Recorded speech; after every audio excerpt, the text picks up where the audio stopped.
Selamat datang. Hari ini kita akan membahas obstruktif sleep apnea atau OSA. Apakah mendengkur hanya sekedar gangguan tidur atau justru tanda berbahaya kesehatan yang serius? Mari kita pelajari bersama. Pernahkah Anda atau orang terdekat mendengkur keras atau merasa lelah meskipun sudah tidur semalaman?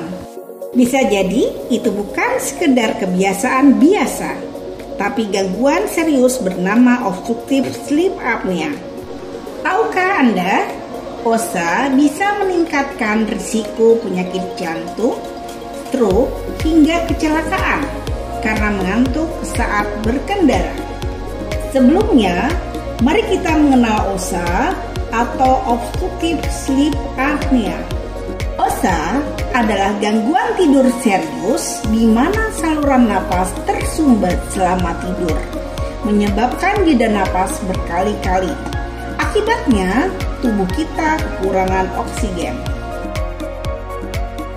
Apa ciri orang yang mengalami OSA? Gejalanya meliputi mendengkur keras, bangun tiba-tiba karena sulit bernapas, dan mengantuk berlebihan di siang hari. Apakah Anda atau orang terdekat memiliki gejala ini? Mengapa OSA berbahaya? OSA berisiko meningkatkan risiko hipertensi, diabetes, bahkan kecelakaan lalu lintas karena mengantuk.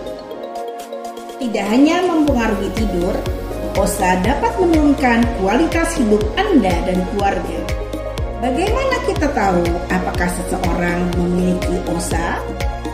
OSA didiagnosis dengan polisomnografi, yaitu tes tidur di mana aktivitas tubuh Anda selama tidur direkam. Ini mencakup aktivitas otak, pernapasan, dan kadar oksigen. Dengan polisomnografi, dokter dapat menentukan ada atau tidaknya OSA.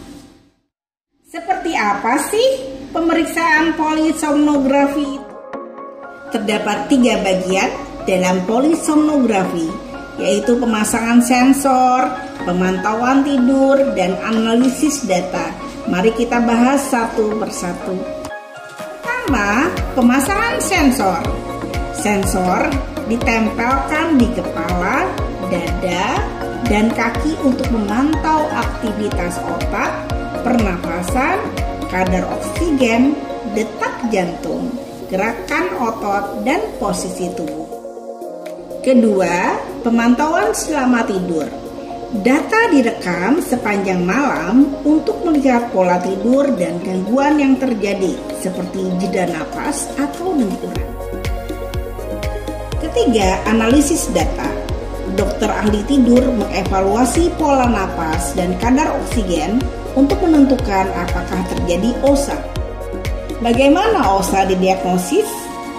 OSA terdeteksi jika saluran napas tersumbat, menyebabkan jeda napas selama lebih dari 10 detik. Kadar oksigen turun selama jeda napas. Aktivitas otak menunjukkan gangguan tidur, seringkali disertai mikroarousal. Apakah OSA bisa diatasi?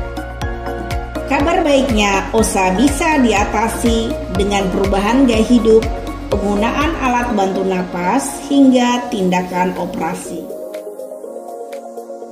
Pertama, perubahan gaya hidup.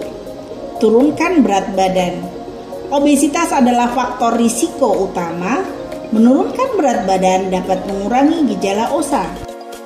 Atur pola tidur. Tidur dalam posisi miring dan menghindari tidur terlentang membantu menjaga saluran napas tetap terbuka. Selanjutnya, hindari alkohol dan obat-obat penenang.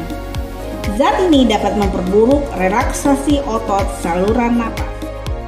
Selain itu, dokter dapat merekomendasikan alat bantu napas seperti CPAP atau Continuous Positive Airway Pressure, alat yang memberikan tekanan udara melalui masker untuk menjaga saluran napas terbuka saat tidur.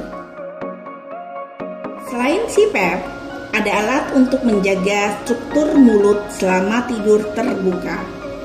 Alat ini sering digunakan untuk pasien OSA ringan hingga sedang atau bagi mereka yang tidak dapat mentoleransi penggunaan CPAP. Alat harus disesuaikan dokter gigi yang berpengalaman, contohnya oral appliance. Untuk kasus berat, dokter dapat merekomendasikan operasi untuk memperbaiki struktur saluran napas, seperti tonsil yang membesar atau bentuk rahang. Yang penting, konsultasikan ke dokter untuk mendapatkan solusi terbaik. Kita juga mencegah OSA dengan kebiasaan sederhana loh. Pencegahan OSA bisa dimulai dengan menjaga berat badan ideal, olahraga teratur, menjaga pola makan sehat, dan tidur di posisi yang benar. Dengan cara ini, risiko OSA bisa ditekan dan tidur kita pun bisa lebih berkualitas. Jadi teman-teman, tidur yang baik itu investasi kesehatan kita. Jangan anggap remeh mendengkur atau gejala OSA lainnya. Kalau ada tanda-tandanya, segera periksa ke dokter. Dengan tidur yang berkualitas, hidup kita pasti lebih sehat dan bahagia. Terima kasih telah menyimak. Semoga informasi ini bermanfaat dan menginspirasi Anda untuk menjaga kesehatan tidur. Bye!